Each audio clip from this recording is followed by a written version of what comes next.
ഇതെൻ്റെ വൈഫിൻ്റെ ഫോണാണ്. ലോക്ക് ഇട്ട് വെച്ചിരിക്കുകയാണ്. അപ്പോൾ ഞാൻ ആ ലോക്കൊന്ന് തുറക്കാൻ പറ്റുമോ നോക്കുകയാണ്. നമ്പർ ലോക്ക് ഇട്ടിരിക്കുകയാണ്. നമ്പർ നമ്മൾ അടിക്കുമ്പോൾ വരുന്നില്ല. അപ്പോൾ നേരെ എമർജൻസി കോളിൽ പോവുക. എമർജൻസി കോൾ എടുത്തിട്ട് *111 ഒരു മിനിറ്റ്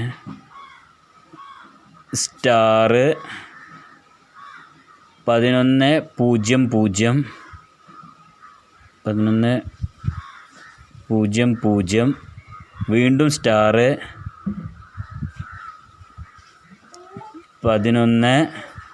ഹാഷ് അടിക്കുക. കോളൊന്നും ചെയ്യണ്ട. ഹാഷ് അടിച്ചിട്ട് നേരെ അതേ ബാക്ക് പോവുക. കറക്റ്റ്, ഇത്രയേ ഉള്ളൂ.